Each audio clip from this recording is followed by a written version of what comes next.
This is you. One day a friend tells you about Levi Preston. Preston was an American like you, but he lived a long time ago. He fought the British in the War for Independence. One day, someone asked Preston why he fought. He said, "Young man, we always had governed ourselves, and we always meant to." You understand what Levi Preston was talking about. As an American, your history and your heritage are rooted in self-governance. It was this same desire to govern yourself that led you to speak out and find your voice as a proud Tea Party patriot. You have experienced defeats, as well as victories over the last 2 years.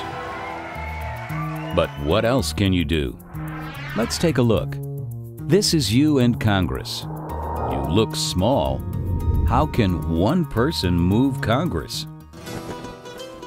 Well, meet Archimedes. He's Greek. He's been dead for a couple of millennia. He's famous for saying, "Give me a lever long enough and the fulcrum upon which to place it, and I will move the world." Maybe he's onto something. Now, this is you trying to move Congress.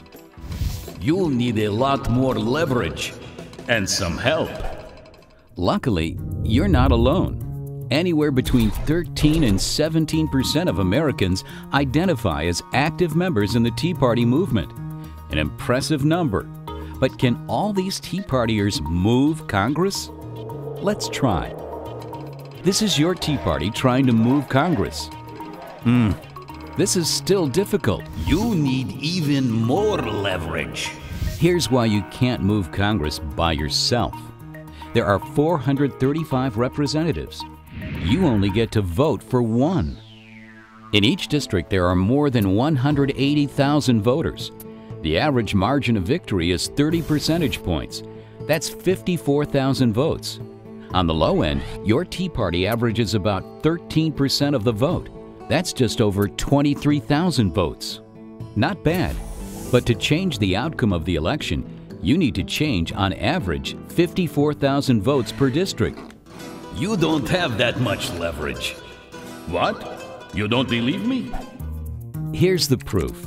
99% of incumbents are renominated, and 95% of incumbents are re-elected. At most, 25% of seats change.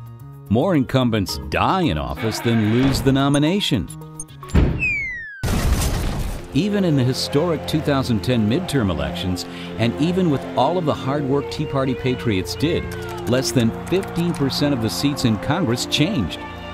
Yes, it's hard to move Congress because incumbents almost always win. You just need more leverage. What if you tried to move a state legislature instead? Let's look at Iowa, a favorite of presidential candidates, a bellwether of national politics. In the general election, the average margin of victory for the State House is 36%. Remember, on the low end, Tea Parties make up 13% of the vote. The numbers aren't quite there. You still need more leverage. But what about the primaries? Parties are controlled by incumbents, and parties control primaries. They rarely, if ever, support a challenger. This means almost no competition. Nationwide, 82% of State House incumbents and 79% of State Senate incumbents run unopposed in the primaries. That means there's no fight in the primaries. Incumbents win by default. Can you win State House primaries? Let's look at Iowa again. The average margin of victory is 726 votes. The average Tea Party has about 1,500 votes, twice the margin of victory. You can win primaries at the State House level. What about primaries in the State Senate? The average margin of victory is 931 votes. The Tea Party's average 3,000 votes. You have 3 times the margin of victory. You can win primaries for the State Senate. Now you have leverage. This is good for the people. This is fantastic. But what can one state do? Not much, you say?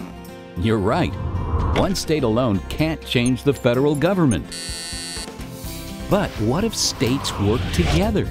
Collectively, states can take power back from the federal government through something called an interstate compact.